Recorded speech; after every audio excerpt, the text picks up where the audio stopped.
اعوذ باللہ من الشیطان الرجیم بسم اللہ الرحمن الرحیم الحمدللہ والصلاة والسلام علی رسول اللہ وآل رسول اللہ واللعنۃ الدائمہ علی اعدائہم اعداء اللہ اما بعد ومنہا ما انبعضہم ان العلم لما کان متحدا بالذات مع المعلوم بالذات کان من مقولۃ المعلوم ان جوہرا فجوہر و ان کما فکم وہکذا۔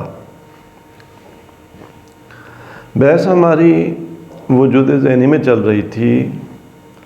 وجود ذہنی کے بارے میں علامہ طباطبائی علیہ رحمہ نے یہ بیان کیا کہ مشہور حکماء کے درمیان یہ ہے کہ ماہیات کا جیسے ایک خارجی وجود ہوتا ہے جس پر آثار مرتب ہوتے ہیں ان کے، اس کے ماورا ایک وجود ماہیات کا ذہنی ہے، ذہن میں ہے، اور ذہن میں ماہیات بذواتہا حاصل ہوتی ہے۔ فرق صرف یہ ہے کہ خارج میں ماہیت پر آثار مرتب ہوتے ہیں، ذہن میں ماہیت پر آثار مرتب نہیں ہوتے۔ خارج کا پانی پانی ہے، پیاس بجھاتا ہے، ذہن کا پانی پانی ہے لیکن پیاس نہیں بجھاتا۔ عالم خارج کی آگ آگ ہے، جلاتی ہے، عالم ذہن کی آگ بھی آگ ہے، جلاتی نہیں ہے۔ یہی فرق ہے، وگرنہ جو ذات ماہیت کی عالم خارج میں ہے، ماہیت اسی ذات کے ساتھ عالم ذہن میں حاصل ہوتی ہے اور اس کا ذہنی وجود پایا جاتا ہے۔ حکماء کے اس مشہور نظریے پر ایک اشکال کہیں عمدہ، جس کے دو بیان یا دو چہرے اور دو رخ تھے، وہ وارد ہوا۔ اور پہلا یہ اشکال تھا کہ آپ کے اس وجود ذہنی کے قائل ہونے کا لازمہ یہ ہے کہ ایک ہی چیز دو مختلف مقولات کے تحت مندرج ہو۔ مثال کے طور پر جب ہمیں اس کتاب کا علم حاصل ہوتا ہے تو یہ کتاب چونکہ جسم ہے لہذا جوہر ہے، تو آپ کہتے ہیں اس کتاب کی خارج میں ماہیت چونکہ جوہر ہے، عالم ذہن میں بھی یہ اگر اپنی ذات کو محفوظ رکھتے ہوئے حاصل ہو، اس کا وجود ذہنی پایا جائے تو وہاں بھی اس کو کتاب ہونا چاہیے اور جوہر ہونا چاہیے، چونکہ عالم خارج میں یہ ماہیت کیا ہے؟ جوہر ہے۔ ایک طرف جوہر جب ہوگی تو کس مقولے میں ذہن میں جو وجود ہے ذہنی کتاب کا، کس مقولے کے تحت درج ہوگا؟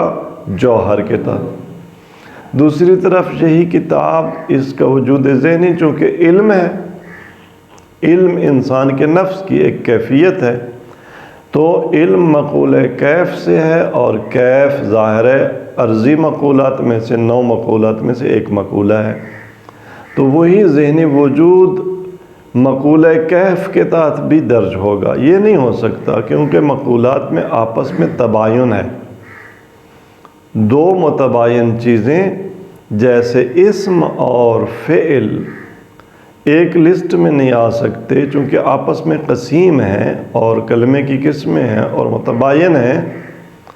اسم اسماء کی لسٹ میں آئے گا، فعل افعال کی لسٹ میں آئے گا، حرف حروف کی لسٹ میں آئے گا۔ یہ نہیں ہو سکتا کہ ایک ہی کلمہ اسم بھی ہو اور ایک ہی زبان میں ایک ہی جہت سے وہی کلمہ فعل بھی ہو۔ اسی طرح سے ممکن ہے وہاں پہ کوئی آپ اسم فعل نکال لیں، لیکن حقائق کی دنیا میں اس طرح سے نہیں ہو سکتا۔ یہ اشکال کا ایک رخ تھا، اور اشکال کا دوسرا رخ یہ تھا کہ ایک ہی چیز ایک مقولے کے تحت دو یا دو سے زیادہ انواع کے تحت مندرج ہو۔ مقولات ان کی نیچے پھر انواع ہوتی ہیں۔ مثال کے طور پر جوہر جو کہ ایک مقولہ ہے، اس جوہر کی ایک نوع مثال کے طور پر کیا ہو سکتی ہے؟ مقولہ آپ لے لیں حیوان کے جوہر کو، حیوان کو، اس کی ایک نوع انسان ہے، ایک نوع مثال کے طور پہ کوئی اور حیوان ہاتھی ہے، تو یہ نہیں ہو سکتا کہ ایک ہی چیز ایک مقولے کی دو انواع کے تحت مندرج ہو، ہاتھی بھی ہو اور انسان بھی، شیر بھی ہو اور ریچھ بھی ہو، یہ نہیں ہو سکتا۔ تو اسی طرح سے یہ جو ذہنی آپ کا وجود ہے یہ کیا ہوگا؟ ایک طرف مثال کے طور پہ انہوں نے مثال دی تھی کہ کیف محسوس بھی ہوگا اور کیف نفسانی بھی ہوگا۔ جیسے آپ ایک محسوس چیز کو دیکھتے ہیں، جب رنگ، اس کا جب علم آپ کو حاصل ہوتا ہے تو چونکہ آپ نے حس کیا ہے تو کیف محسوس ہے، چونکہ آپ کہتے ہیں کہ اس کی ذات باقی رہتی ہے تو کیف محسوس ہونا چاہیے، اور عین اسی وقت علم بھی ہے تو کیف نفسانی بھی ہے۔ تو ایک ہی مقولے کی دو انواع کے تحت ایک چیز درج ہو، یہ اشکال تھا۔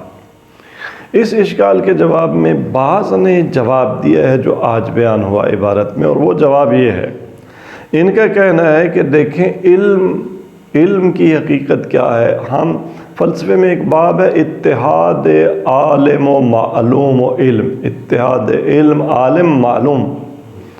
علم عالم اور معلوم ایک چیز ہیں، ان میں کوئی آپ دیواریں کھڑی نہیں کر سکتے۔ تو ان کا کہنا یہ ہے کہ علم معلوم کے ساتھ متحد ہوتا ہے، علم بالذات معلوم بالذات کے ساتھ متحد ہوتا ہے، یہ دو چیزیں نہیں ہیں۔ گویا علم خود معلوم ہے، معلوم خود علم ہے، معلوم اور علم اکٹھے ہو جاتے ہیں، ان میں اتحاد برقرار ہو جاتا ہے، یہ آپ فلسفی کہتے ہیں۔ آپ کہتے ہیں علم اور معلوم، حتیٰ آپ کہتے ہیں عالم اور معلوم ایک ہوتے ہیں۔ یہ بتائیں کہ اس وقت جو میرا علم میں کے بارے میں ہے کہ میں ہوں، آپ کون ہے جو یہ نہیں جانتا کہ میں ہوں؟ ہر کوئی جانتا ہے نا۔ کون ہے جس کو جب درد ہو، پین ہو، تو وہ نہ جانتا ہو کہ مجھے درد ہو رہا ہے؟ کوئی نہیں ہے نا۔ یہ بتائیں کہ جس وقت ہمیں بھوک لگتی ہے، ہمیں درد ہوتا ہے، اس وقت میں ادھر ہوتا ہوں، کہتا ہوں وہ درد ہے، یا خود میں ہی درد ہوتا ہوں، خود میں درد ہو جاتا ہوں، خود میں درد بن جاتا ہوں، خود میں بھوک بن جاتا ہوں، خود۔ اچھا جی، تو خلاصہ ایک نظریہ چونکہ بنیاد اس بات پر کہ علم متحد ہے معلوم کے ساتھ۔ اب معلوم اگر ہو جوہر تو علم کیا ہوگا؟ جوہر ہوگا۔ معلوم اگر ہو کیف عرض ہو تو علم بھی کیا ہوگا؟ عرض ہوگا، کیف ہوگا۔ تو بنابراین اگر ہمیں علم ہو جوہر کا، جیسے کتاب کا علم، تو یہ علم ہمارا جوہر ہے۔ اگر ہمیں کتاب کی اس سفیدی کا جو اس پہ عارض ہوئی ہے، یا یہ کالی رنگ کی سیاہی جس سے اس کی سطریں لکھی گئی ہیں، اس کا علم کیا ہوگا؟ چونکہ یہ عرض ہے، علم بھی اس کا عرض ہوگا۔ تو بنابراین جب جوہر کا علم حاصل ہوتا ہے ہمیں، تو وہ جوہر، عرض کا علم حاصل ہوتا ہے تو عرض۔ جوہر کے علم میں دو چیزیں نہیں ہیں کہ آپ کہیں جوہر بھی ہے اور ایک کیف نفسانی بھی ہے، دو مقولوں کے تحت مندرج نہیں ہے، صرف ایک ہی مقولہ ہے، مقولہ جوہر کے تحت مندرج ہے۔ کہ آپ کہتے تھے دو مقولوں کے تحت مندرج ہوگا، نہیں۔ جب ہمیں اس کیف کا علم حاصل ہوا کہ مثال کے طور پہ کاغذ کا کلر سفید ہے، اس سفیدی اس کاغذ کی عرض تھی، عرض کا علم جب ہمیں حاصل ہوا تو ہم کہتے ہیں کہ علم میں وجود ذہنی میں وہ وہاں بھی عرض ہونا چاہیے، علم میں بھی اس کی ذات باقی رہنی چاہیے۔ تو علم چونکہ معلوم کے ساتھ جو کہ کاغذ کی سفیدی ہے متحد ہے، تو وہاں علم بھی عرض ہے۔ دو چیزیں نہیں ہیں کہ آپ کہیں کہ دو مقولوں کے تحت مندرج ہے۔ دوسری بات یہ کہتے ہیں عرض کا مفہوم وہ ایک عام مفہوم ہے جو نو عرضی مقولات پر صادق آتا ہے۔ تو ہم کہیں گے کہ یہاں جو عرض ہم اس کو کہتے ہیں نا، وہ عرض کو اس مفہوم میں کہ جیسے نو متباین مقولات کو سب کو تو آپ عرض کہتے ہیں، آپ کہتے ہیں یہ بھی عرضی مقولہ ہے، مثلا کیف بھی عرضی مقولہ ہے، عین بھی عرضی مقولہ ہے، وز بھی عرضی مقولہ ہے، جدہ بھی عرضی مقولہ ہے، اضافت بھی عرضی مقولہ ہے، سب کو آپ کہتے ہیں عرضی مقولات۔ تو بہرحال بھی عرض ہونا اس کا مفہوم عام ہے، جب 9 عرضی مقولات پر صادق آ سکتا ہے تو 10ویں جوہر پر بھی صادق آ سکتا ہے۔ یہ جواب باز نے دیا۔ علامہ طباطبائی علیہ رحمہ فرماتے ہیں کہ ٹھیک ہے، اگر آپ کہتے ہیں کہ عرض کا مفہوم عام ہے تو عرض کا مفہوم صادق آ سکتا ہے، اگر 9 عرضی مقولات پر تو 10ویں جوہر پر بھی صادق آ سکتا ہے، یہ بات یہاں تک ٹھیک ہے، لیکن اس کا مطلب یہ نہیں کہ اگر ایک مفہوم 2 مختلف ماہیتوں پر صادق آ رہا ہو تو وہ مفہوم 2 مقولات کے تحت مندرج ہو، نہیں، ایسا نہیں ہے۔ فرماتے ہیں کہ صرف کسی چیز پر ایک مقولے کے مفہوم کا صادق آنا، اس کا مطلب یہ نہیں ہوتا کہ وہ چیز اسی مقولے کی ہے، اس کا تعلق اسی مقولے سے ہے، بلکہ آگے بتائیں گے ہم کہ کسی چیز کے ایک مقولے کے تحت درج ہونے کی شرط یہ کہ اس پر خارجی آثار مرتب ہوں۔ جسم کب مقولہ جوہر میں درج ہوگا؟ جب جسم پر جسم کے آثار ہوں۔ رنگ کب مقولہ عرضی میں یا کیف محسوس میں درج ہوگا؟ جب اس پر اس کے آثار مرتب ہوں۔ اگر آثار مرتب نہ ہوں تو درج نہیں ہوگا۔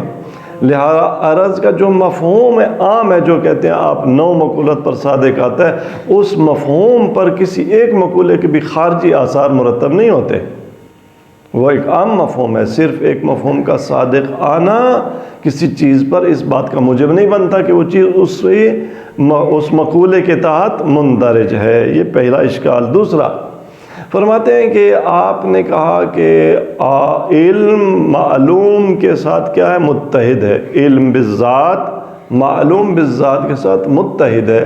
فرماتے ہیں یہ بات کہاں ہے؟ یہ بات علم حضوری میں ہے۔ علم حضوری، علم کی 2 قسمیں کرتے ہیں، ایک علم حصولی اور دوسرا علم حضوری۔ علم حضوری میں علم بالذات معلوم بالذات کے ساتھ متحد ہوتا ہے۔ میرے درد کا علم خود وہی درد ہے، میری بھوک کا علم خود وہی بھوک ہے، لیکن جو علم حصولی ہے، اس پھول کا علم، اس درخت کا علم، اس پودے کا علم، اس ستارے کا علم، اس سیارے کا علم، یہ علم حصولی ہے۔ علم حصولی میں ایسا نہیں ہوتا، بلکہ علم حصولی میں صورت ایک معلوم کی ذہن میں حاضر ہوتی ہے، خود معلوم عالم کے پاس نہیں ہوتا، معلوم کی ایک صورت ہوتی ہے۔ لہٰذا وہاں ایسا نہیں ہے کہ علم معلوم کے ساتھ متحد بالذات ہو۔ آپ نے ایک ایسی بات کی ہے جس کو حکما خود قبول نہیں کرتے۔ آپ کا اشکال ایک ایسی بنیاد پر استوار ہے جس بنیاد کو خود فلسفی قبول نہیں کرتے، تو یہ جواب قابل قبول نہیں ہے۔ اس کے بعد جو اصل اشکال تھا اس کا ایک جواب ملا صدرہ علیہ رحمہ نے دیا ہے۔ صدر المتعلہین نے ایک جواب دیا ہے اسفار میں، اور اس کو علامہ طباطبائی یہاں نقل کرتے ہیں اور اسی جواب کو پسند کرتے ہیں اور پھر اس کی توضیح بیان کرتے ہیں۔ ملا صدرہ علیہ رحمہ نے جواب جو دیا ہے وہ یہ دیا ہے کہ دیکھیں، کسی مقولے کے تحت درج ہونا کب لازم آتا ہے، ایک چیز کب کسی مقولے کے تحت درج ہوتی ہے، کب نہیں ہوتی، اسے دیکھنے کی ضرورت ہے۔ انہوں نے کہا کہ اگر کسی چیز پر ایک مقولے کا مفہوم صادق آ رہا ہو، حمل ہوتا ہو، لیکن حمل اولی ہو، تو وہ چیز اس مقولے کے تحت مندرج نہیں ہوگی۔ اگر ایک چیز کسی مقولے کے تحت مندرج ہو رہی ہو اور حمل شائع ثنائی ہو تو وہ چیز اس مقولے کے تحت درج ہوگی۔ مثال کے طور پر اگر ہم کہیں کہ ھذا جوہر، ھذا جوہر، اگر حاضہ جوہرن میں حاضہ اور جوہرن جو کہ حاضہ موضوع ہے اور جوہرن محمول ہے، اگر یہ دونوں ان میں مفہوم میں اتحاد ہو تو حمل کیسا ہوگا؟ حمل اولی، حمل اولی، اور ان کا جو اختلاف ہے وہ اعتباری ہو، فرضی ہو، یہی تو حمل اولی تھا، تو حمل اولی ہوگا۔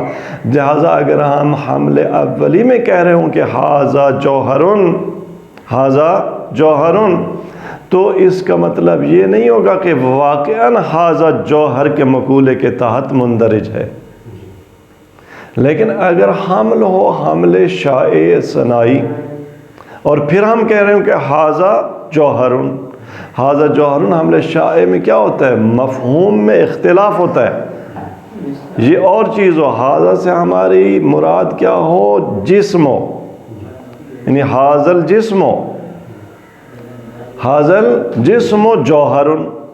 اب جسم کا مفہوم اور ہے، جوہر کا مفہوم اور ہے، مفہوم میں موضوع اور محمول میں تغیر ہے، اتحاد کس میں ہے؟ مصداق میں۔ تو یہاں اگر حمل شائع ہو تو پھر واقعاً یہ جوہر ہوگا، یہ جوہر کے مقولے کے تحت مندرج ہوگا۔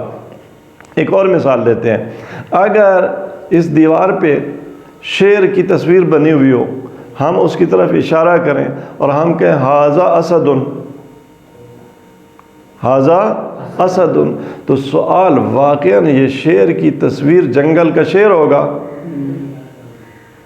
نہیں ہوگا، یہ تصویر جنگل کا شیر نہیں ہوگا، شیر کے مقولے کے تحت مندرج نہیں ہوگا، جوہر نہیں ہوگی، کیونکہ یہ تو صرف دیوار پر بکھرے ہوئے رنگ ہے، رنگ جوہر نہیں ہے، عرض ہے۔ جنگل کا شیر عرض ہے یا جوہر ہے؟ جوہر ہے، وہ تو جوہر ہے، وہ تو جوہر ہے، بلکہ 3 جواہر کا مجموعہ ہے۔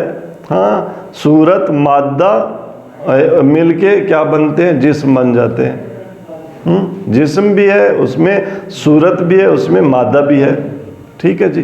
تو یہ دیوار کی تصویر، اس کو ہم اگر کہیں حاضہ اسدن تو یہ ایسے گویا حمل اولی ہے، حمل اولی میں یہ تصویر جوہر کے مقولے کی طرح درج نہیں ہوتی، لیکن اگر پنجرے میں جنگلے میں شیر بندھا ہوا ہو اور ہم کہیں حاضہ اسدن تو یہ جوہر کے تحت مندرج ہوگا یا نہیں ہوگا؟ ہوگا، کیونکہ واقعاً شیر ہے، کیونکہ واقعاً شیر ہے۔ یہاں جنگل کے اس شیر، جنگلے یا جنگل کے شیر کی طرف اشارہ کر کے، اس جسم کی طرف اشارہ کر کے حاضل جسم و جو اسدن، حاضل حیوان و اسدن جب ہم کہیں تو حمل شائع ہے، اور واقعاً وہ شیر مندرج بھی ہو جائے گا کس کے تحت؟ مقولے جوہر کے تحت۔ تو ذہنی وجود کی مثال ہے اس تصویر والی، جب ہمارے ذہن میں کتاب کی ماہیت حاصل ہوتی ہے اور ہم کہتے ہیں کہ کتاب کی ماہیت حاضہ کتابن، تو یہ حمل اولی ہے، واقعاً کتاب ہوتی ہے لیکن بالحمل الاولی، لیکن چونکہ بالحمل الاولی کتاب ہے لہٰذا واقعاً مقولے جوہر کے تحت مندرج نہیں ہوگی۔ لیکن جب اس خارجی کتاب کو ہم کہتے ہیں حاضہ کتابن، تو یہاں حاضہ کی طرف کس سے ہمارا اشارہ؟ حاضہ الوجود الخارجی للمائیہ کتابن، تو یہاں یہ جوہر کے مقولے کے تحت مندرج ہوگی۔ لیکن ذہن کی طرف جب اشارہ کر کے اس کا جو تصویر ہے، ذہنی وجود ہے کتاب کا، اس کی طرف اشارہ کر کے جب ہم کہتے ہیں حاضہ کتابن، تو گویا ہم کہہ رہے ہوتے ہیں کہ حاضہ الوجود الذہنی کتابن، یہ کتاب وجود ذہنی کتاب کا وجود ہے۔ تو وہاں حاضہ میں جب ہم کہتے ہیں حاضر وجود الذہنی کتابن تو حمل اولی ہوتا ہے۔ حمل اولی میں ایک مقولہ اگر فرض کریں کہ جوہر بھی ہے، اس پر ہم جوہر کا مقولہ حمل کر رہے ہیں، مفہوم حمل کر رہے ہیں، تب بھی وہ جوہر کی کیٹیگری میں نہیں آئے گا۔ تو وجود ذہنی میں جتنی بھی ماہیات حاصل ہوتی ہیں وہ وہی ماہیت ہوتی ہیں، وہ کتاب ہوتی ہیں، وہ شعر ہوتی ہیں، وہ جنگل اور پہاڑ ہوتی ہیں، لیکن بالحمل الاولی، چونکہ بالحمل اولی وہ پہاڑ ہیں، شعر ہیں، جنگل ہیں، درخت ہیں، دریا ہیں، تو اس کا مطلب یہ نہیں کہ وہ مقولے جوہر کے تحت مندرج بھی ہیں۔ لہٰذا دو مقولوں کے تحت مندرج نہیں ہے، صرف کیف نفسانی ایک ہی مقولے کے تحت مندرج ہے، اشکال سرے سے ختم، ایک ہی مقولے کے تحت یا ایک مقولے کی ایک ہی نوع کے تحت مندرج ہے، بات ختم ہو گئی۔ تو یہ ملا صدرہ علیہ رحمہ کا جواب ہے اشکال کا۔ تو اب عبارت کی طرف آتے ہیں۔ منہا، وہ جو جوابات دیے گئے تھے نا اشکالات کے، ان میں ایک جواب ان بعضہم، جو بعض فلسفیوں نے جواب دیا ہے کہ ان العلم لما کان متحدا بالذات مع المعلوم بالذات، یہ کہتے ہیں کہ علم چونکہ متحد بالذات ہوتا ہے، کس کے ساتھ؟ معلوم بالذات کے ساتھ۔ علم خود معلوم کے ساتھ کیا ہے؟ متحد ہے۔ جب ایسا ہے لما کانا قضا، تو کیا ہے پھر؟ کانا من مقولۃ المعلوم، علم خود کس مقولے سے ہوگا؟ جس مقولے سے معلوم ہوگا۔ نتیجہ کیا ہوگا؟ ان جوہرن، اصل میں جملہ کیا ہے؟ یعنی ان کان المعلوم جوہر فالعلم جوہر فجوہر، ان کان جوہرن فجوہر۔ اس جملے کو کھولے تو اصل میں جملہ کیا ہے؟ ان کان المعلوم جوہرن فالعلم جوہر، اگر معلوم جوہر ہوگا تو علم بھی جوہر، وَإِن کمن فکمن، اگر معلوم کم ہو تو علم بھی کم ہوگا، وہکذا۔ بنابراً دو مقولوں کے تحت اندراج والا اشکال ختم ہو جائے گا، یا ایک مقولے کی دو انواع کے تحت اندراج کیا ہو جائے گا؟ ختم ہو جائے گا۔ خوب جی، وہ یہی اشکال تھا نا دو انواع کے تحت، کہ جب آپ کیف محسوس کا ادراک حاصل کرتے ہیں اس سفیدی کا، ایک طرف یہ کیف محسوس ہے، دوسری طرف کیا ہے؟ یہ کیف نفسانی ہے، دو نوع کے تحت۔ نہیں، کہتے ہیں کہ اگر کیف محسوس کا علم ہوگا تو علم بھی کیف محسوس ہوگا، اگر کم کا علم ہوگا تو علم بھی کم ہوگا، اگر کیف کا علم ہوگا تو علم بھی کیف ہوگا، دو انواع کے تحت درج نہیں ہوگا ایک ہی معلوم۔ وَأَمَّا تَسْمِيَتُهُمُ الْعِلْمَ كَيْفًا، اب ان سے پوچھا جائے گا، یہ جو جواب دینے والے ہیں نا، کوئی ان سے کہے کہ یہ کیسے آپ نے کہا کہ جی اگر معلوم جوہر ہوگا تو علم بھی جوہر ہوگا، معلوم کیف ہوگا تو علم بھی، معلوم کم ہوگا تو علم بھی کم ہو جائے گا، معلوم عرض ہوگا تو علم بھی عرض ہو جائے گا، حالانکہ ہم نے آج تک کیا سنا کہ علم کیف ہے، علم کیف ہے، یہ فلسفے میں مشہور ہے کہ علم کیف ہے، کیف نفسانی ہے۔ تو پھر اس بارے میں آپ کیا کہتے ہیں؟ تو جواب دیتے ہیں اما تسمیتہم العلم کیفاً، باقی رہ گیا حکما کا علم کو کیف کہنا، فمبنی علی المسامحۃ فی التعبیر، کہتے ہیں یہ عبارت میں تساہل ہے، سہل انگاری ہے، دقیق بات نہیں کی گئی۔ کما یسمى کل وصف ناعت للغیر کیفا فی العرف العام، کہتے ہیں کہ آپ عرف عام میں، عام لوگوں میں اگر بات کریں نا، تو وہ ہر اس صفت کو جو کسی کی ناعت ہو اس کو کیا کہتے ہیں؟ کیف کہتے ہیں۔ مثلا جب ہم عرف عام میں کہنا کہ انسان ایک حیوان ناطق ہے، تو عرف عام کے کوچو بازار کے عام لوگ کہیں گے کہ حیوانیت انسان کی ایک کیفیت ہے،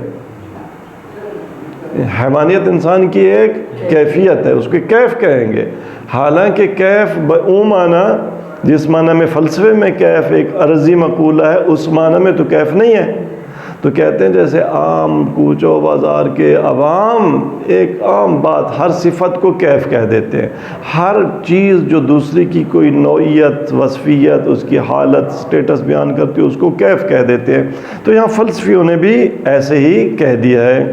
تو کما یسمى کل وصف ناعت للغیر کیفا فی العرف العام وان کان جوہرا، جیسا کہ عرف عام میں چاہے ایک چیز جوہر بھی کیوں نہ ہو، اگر وہ غیر کی صفت ناعت ہو تو لوگ اس کو کیا کہتے ہیں؟ کیف کہتے ہیں۔ خلاصہ یہ کہ علم کو کیف کہنا یہ مسامعہ ہے، سہل انگاری ہے، علم کیف نہیں ہے۔ ہاں، علم اس وقت کیف ہوگا جب معلوم کیف ہو، معلوم جوہر ہوگا تو علم بھی جوہر ہوگا۔ وَبِهَذَا يَنْدَفِعُ إِشْكَالُ، اندراج المقولات الاخر تحت الکیف، کیسے ہیں اسی بیان کے تحت وہ جو اشکال آپ کا تھا 9 میں کہ کیف محسوس ایٹ اے ٹائم، کیف محسوس بھی ہو، عرض بھی ہو اپنا، اور کیف نفسانی بھی ہو، کیف کی 2 انواع کے تحت درج ہو، کہتے ہیں یہ اشکال بھی جو ہے نا دفع ہو جاتا ہے، اٹھ جاتا ہے۔ وَأَمَّا إِشْكَالُ كَوْنِ شَيْءٍ وَاحِدًا كَوْنُ شَيْءٍ وَاحِدٍ جَوْهَرًا وَأَرَزًا مَعًا، کہ یہی لوگ ان کا جواب یہ ہے، ایک اور کہتے ہیں کہ اگر کوئی کہے کہ جی اوپر جیسے پچھلے اشکال میں پہلے اشکال میں بیان ہوا کہ ایک ہی چیز جوہر بھی ہو عرض بھی ہو ایک ساتھ، تو فالجواب ان ہو ما تقدم، اس کا جواب پہلے بھی گزر چکا ہے، وہ کیا تھا؟ ان مفہوم العرض عرض عام، مفہوم عرض خود ایک عرض عام ہے، شامل للمقولات التسع العرضیہ، جو 9 عرضی مقولات کو بھی، وللجوہر ذہنی، اور ذہنی جوہر کو بھی شامل ہے، ولا اشکال فیہ، اس میں کوئی اشکال بھی نہیں ہے۔ یہ جواب ہو گیا اصل اشکال سے بعض فلسفیوں کا۔ علامہ طباطبائی سے پوچھتے ہیں کہ آپ اس جواب پر راضی ہیں؟ آپ فرماتے ہیں نہیں، فرماتے ہیں وفیہ، اس جواب میں بذات خود اشکال ہے۔ پہلا اشکال یہ ہے کہ ان مجرد صدق مفہوم مقولۃ من المقولات علی شیء، فرماتے ہیں کہ کسی مقولات میں سے کسی ایک مقولے کے مفہوم کا کسی چیز پر صادق آنا، لا یوجب، یہ اس بات کا موجب نہیں بنتا کہ اندراجہ تحتہا، کہ وہ شے کیا ہو اس مقولے کے تحت درج بھی ہو، کما ستجیء الاشارۃ الیہ، کہتے ہیں اس بات کی طرف بعد میں ابھی اشارہ آئے گا۔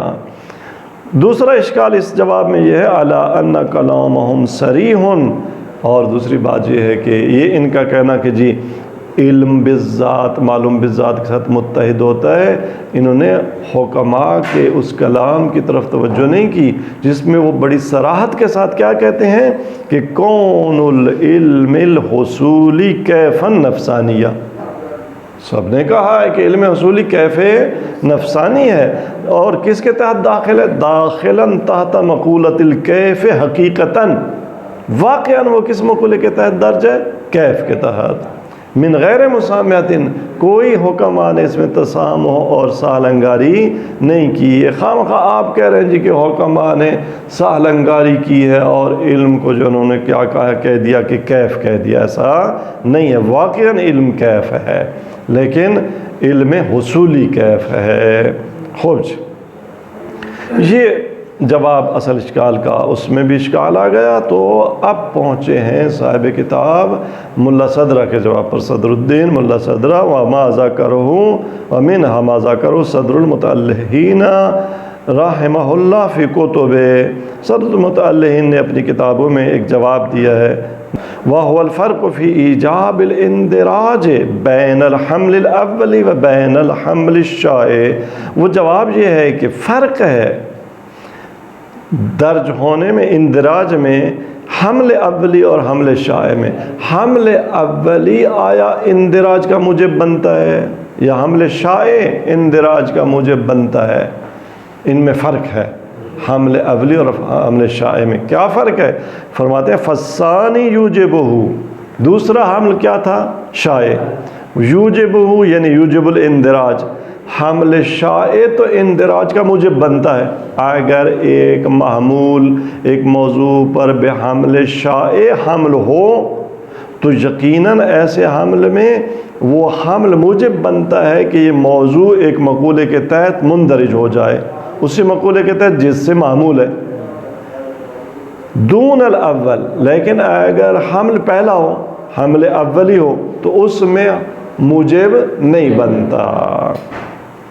یہ بات بڑی ملا صدرہ نے مجمل بیان کی، ظاہر ہے ملا صدرہ کا جو ذہنی لیول ہے ان کے لیے ایک جملہ کہنا جواب ہو گیا۔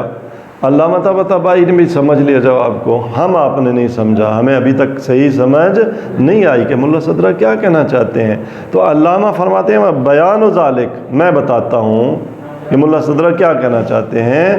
اس جواب کا بیان یہ ہے کہ ان مجرد اخذ مفہوم جنسی او نوعی فی حد شیء وصدقہ علیہ لا یوجب اندراج ذالک الشیء تحت ذالک الجنس او النوع.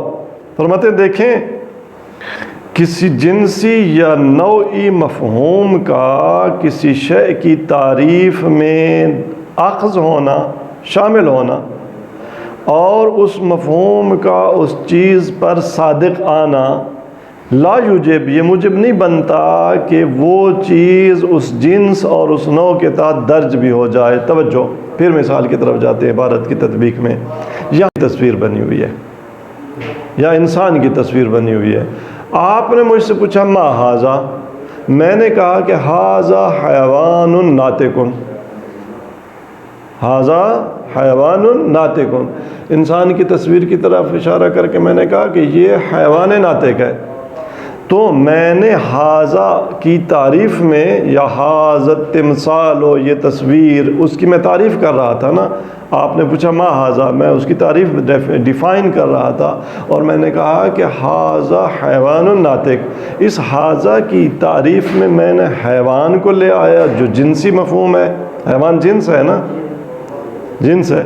اور پھر کیا کہ ناطق نوع ہے، ناطق فصل ہے، ٹھیک ہے، جس سے نوع بنتی ہے. تو اس کا مطلب یہ نہ ہوا کہ اگر میں نے ایک چیز کی تعریف میں جنس حیوان لے آؤں تو واقعاً یہ حیوان بھی ہے، یہ تصویر واقعاً حیوان بھی ہو، واقعاً سانس بھی لیتی ہو، کھانا بھی کھاتی ہو، رشد و نمو بھی کرتی ہو، ناطق بھی ہو، اشعار بھی کہتی ہو، اور مطلب نثر اور نظم دونوں پڑھتی سنتی بھی ہو. ایسا تو نہیں ہے نا.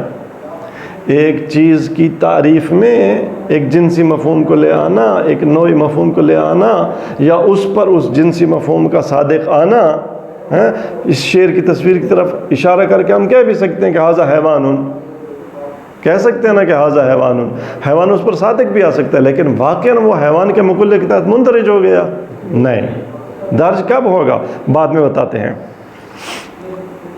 بیان و ذالک ان مجرد اخذ مفہوم جنسی، محض ایک جنسی مفہوم یا ایک نوع مفہوم کو کسی چیز کی تعریف میں لے لینا، بیان کرنا، استعمال کرنا، وصدقہ علیہ، اور کسی مفہوم کا جنسی یا نوعی مفہوم کا کسی چیز پر صادق آنا، یہ لا یوجب موجب نہیں بنتا اندراج ذالک الشیء کہ وہ شے درج ہو جائے تحت ذالک الجنس او النوع، اس جنس یا اس نوع کے تحت. یوں نہیں ہے، بلکہ کیا موجب بنتا ہے، بل یتوقف الاندراج تحت، اگر ایک چیز کسی جنسی یا نوعی مفہوم کے تحت واقعاً درج ہونا چاہے تو وہ کس بات پر موقوف ہے؟ علی ترتب آثار ذالک الجنس، جب اس پر اس جنس کے آثار مرتب ہوں گے، حیوان کی جنس کی والے آثار اس پر مرتب ہوں گے، تو پھر ہم کہیں گے واقعاً یہ حیوان کے تحت مندرج ہے. تحت علی ترتب آثار ذالک الجنس او النوع الخارجیہ. کون سے آثار؟ وہ بھی الآثار الخارجیہ، خارجیہ آثار کی صفت ہے. علی ذالک الشیء کہ وہ آثار بھی اس چیز پر مندرج ہوتے ہوں. فمجرد اخذ الجوہر والجسم مثلا فی حد الانسان، اگر کوئی انسان کے مفہوم کے بارے میں پوچھے کہ مل انسان ہو، اس کے لیے انسان کا مفہوم واضح نہیں تھا، اور ہم کہیں کہ الانسان جوہر جسم نام حساس متحرک بالارادۃ ناطق، تو ہم نے انسان کے مفہوم میں کیا کیا بیان کیا؟ جوہر، جسم، نامی ہونا، حساس ہونا، متحرک بالارادہ ہونا، ناطق ہونا. تو اس کا مطلب کیا ہوگا کہ انسان کا مفہوم بھی جسم ہے، انسان کا مفہوم بھی جوہر ہے، انسان کا مفہوم بھی حساس ہے. نہیں، مفہوم ہوتا ہے. لا یوجب، تو یہ تعریف انسان میں مفہوم، انسان کے مفہوم میں جوہر اور جسم کو لے آنا، یہ اس کا موجب نہیں بنتا کہ لا یوجب اندراجہ ہو کہ وہ مفہوم درج ہو جائے تحت مقولۃ الجوہر، جوہر کے مقولے کے تحت درج ہو جائے، او جنس الجسم، یا جنس کے تحت داخل ہو جائے. حتی یکون موجودا لا فی موضوع، کہ آپ کہیں کہ اس کو بھی لا فی موضوع ہونا چاہیے، لا فی موضوع ہونا چاہیے بے اعتبار کونی جوہرن، کیونکہ جوہر ہے تو اس کو لا فی موضوع ہونا چاہیے. وَيَكُونُ بِحَيْثُ يَسِعُ أَن يُفْرَضَ فِيهِ الْأَبْعَادُ الثَّلَاثَةُ، اور لازمی نہیں ہے کہ وہ ایسے ہو کہ اس میں 3 ابعاد، لمبائی، چوڑائی، گہرائی، یہ فرض کیے جا سکیں بے اعتبار کونی، جسم چونکہ جسم ہے، وہاکذا. بنابراین وہ مفہوم ہے، مفہوم کو کسی مفہوم کی تعریف میں جنسی مفہوم یا نوعی مفہوم کا عکس اس کے تحت مندرج ہونے کا مجھے بھی نہیں بنتا۔ وَقَضَى مُجَرَّدُ أَخْذِ الْكَمِّ وَالْاِتِّصَالِ فِي حَدِّ السَّطْحِ، اگر کوئی ہم سے پوچھے کہ سطح کیا ہوتی ہے، سطح کے مفہوم اس کے لیے واضح نہیں ہے۔ سطح کیا ہوتی ہے جسے ہم سطح کہتے ہیں؟ سطح کیا ہے؟ ایک شخص کے لیے سطح کا مفہوم کلیئر نہیں تھا۔ اگر ہم اسے کہیں کہ السطح کم متصل قار منقسم فی جہتین، سطح کم میں متصل ہے، قار یعنی ثابت ہے، منقسم فی جہتین دو جہتوں میں طول عرض میں اس کو تقسیم کیا جا سکتا ہے، تو یہ سطح کی تعریف میں یہ کہنا، اس کا مطلب یہ نہیں ہے کہ سطح کا مفہوم وہ درج ہو جائے کم اور کم میں متصل اور کم میں منفصل کے درمیان، دونوں میں مندرج ہو جائے۔